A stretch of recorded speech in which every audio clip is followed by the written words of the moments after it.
Hi there, my name's Ed, and this presentation is on where I think crypto is going to go in 2020. And I believe this is a super important presentation for you to watch. And the reason for that is that crypto should enter the hyperbolic stage of its growth wave, of its second strategic wave.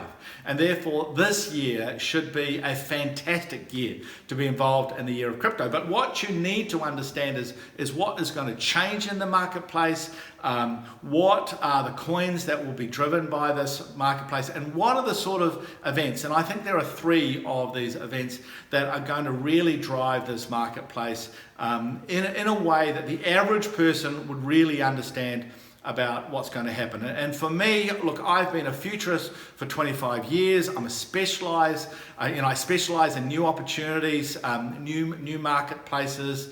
My books have sold more than 1 million copies in 20 languages. So I have a reasonable understanding of looking at these new marketplaces and saying, hey, look, when is the right time to join?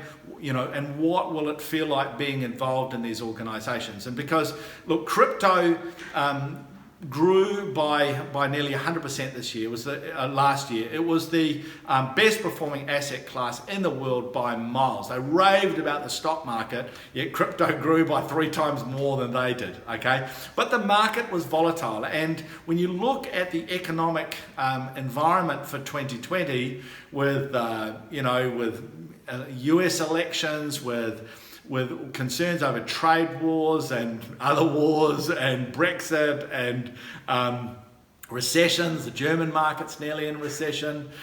Look, when you look at all of that, you have to expect a more turbulent market. When you look at the financial markets that have been on a bull run for 10 years now, which is nearly the longest bull run in a century. At times like this, there are always a lot of concerns. And for you, what you should be doing is looking for the opportunities. Not just, a lot of people look at it and go, oh, I don't understand, because there's endless people, saying what they think will happen.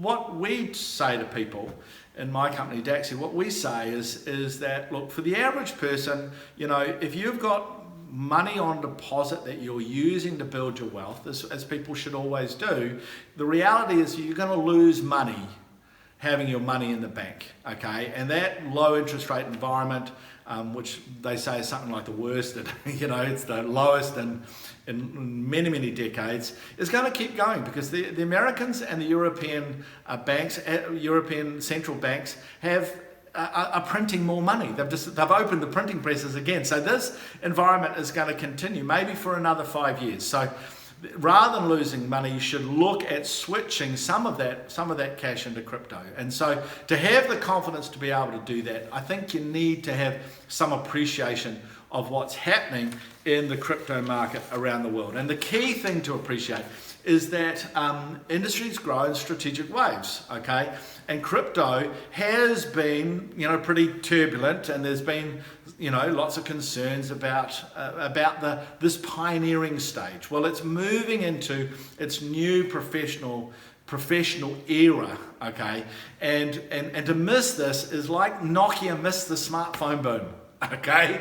You don't want to miss that. It was a fantastic opportunity, obviously.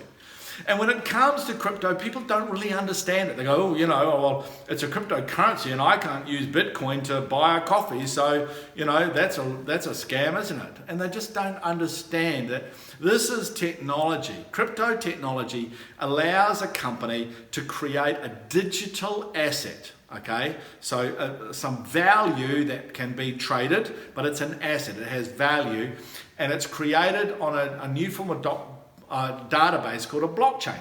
And the cool thing about this new form of database is that for currencies, it gets rid of the problem, which is called double spend, okay?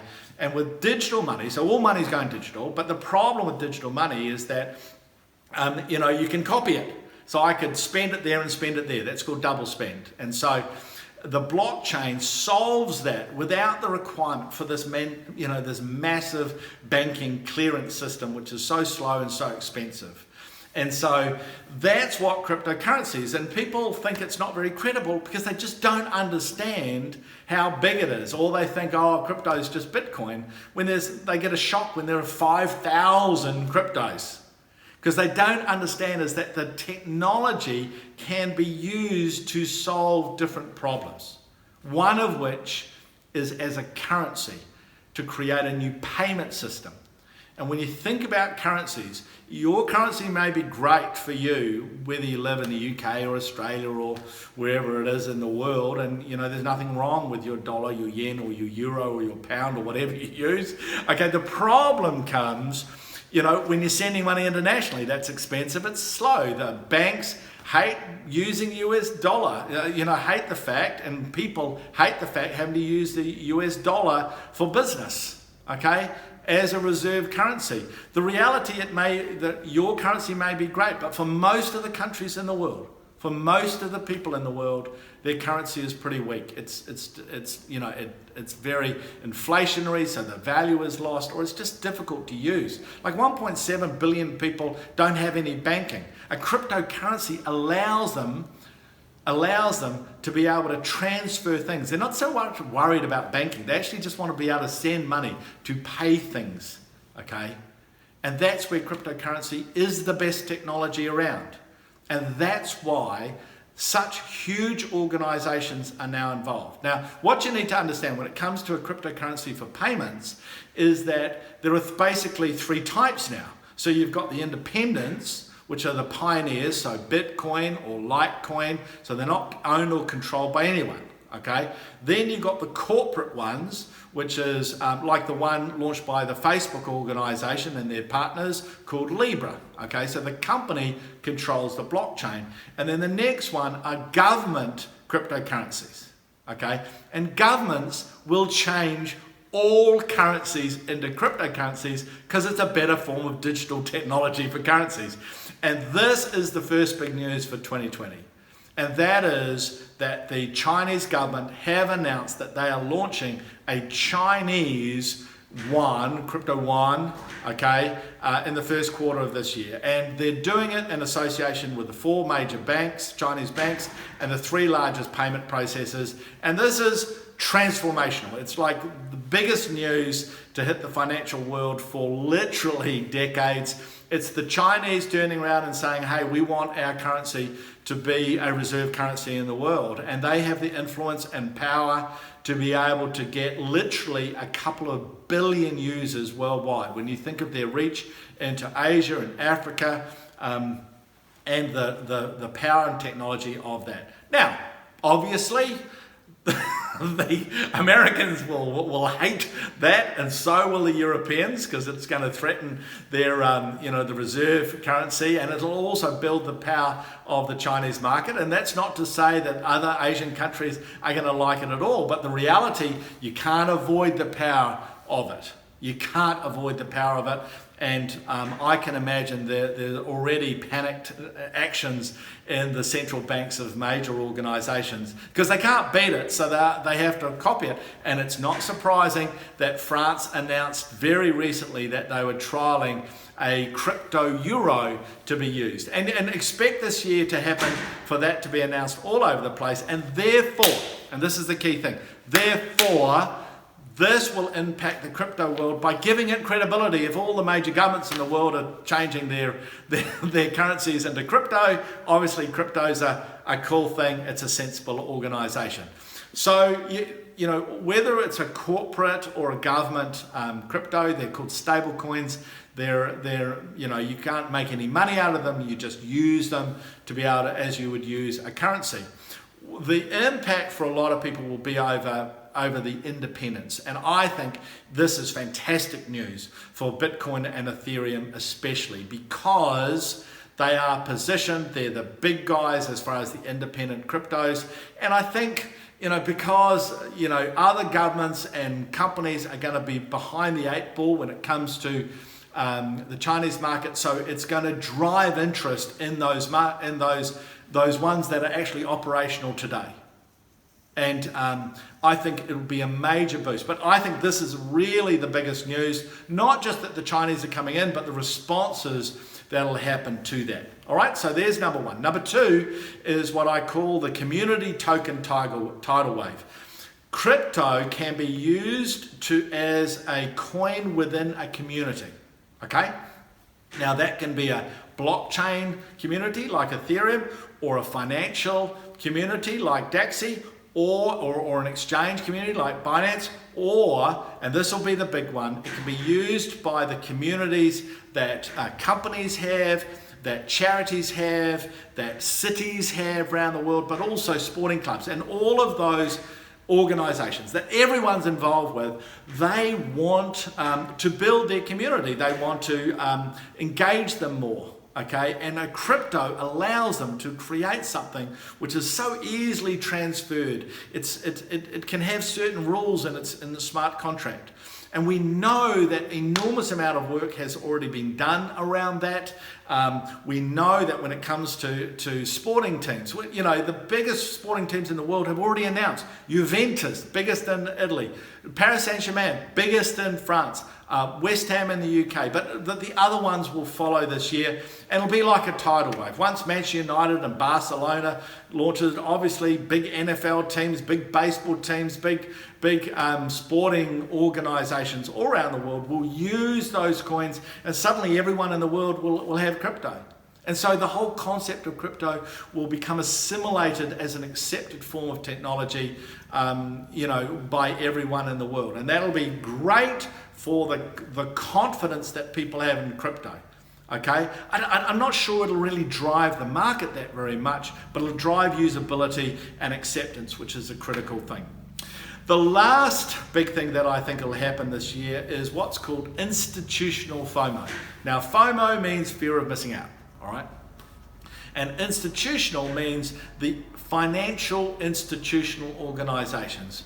In the economy, the big financial institutions have all the money, especially all the investment money, okay? And they haven't been in crypto yet.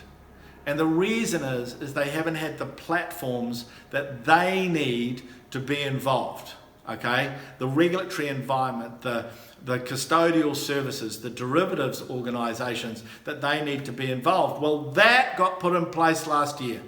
Huge organizations, you know, NASDAQ, German stock exchanges, Singapore stock exchanges, you know, Fidelity Investments, all these, the biggest organizations in the world that support financial organizations, they didn't just announce, they put stuff in place.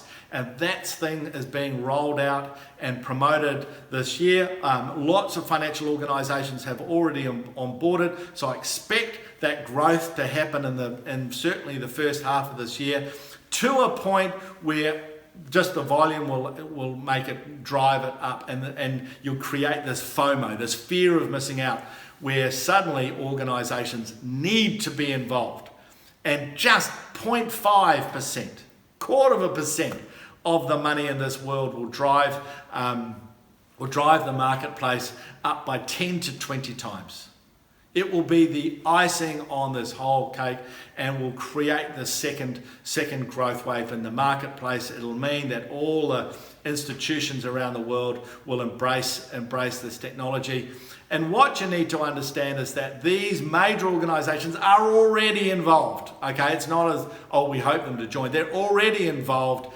And what they're talking about when it comes to assets is they're only going to focus on the blue chips. They only focus on Bitcoin, Ethereum, and Litecoin at the moment. So those are the coins that you need to be involved with, or any coin that's involved with the delivery of those assets to the people. Okay, so they're the ones that have the most exciting things. So those are the three.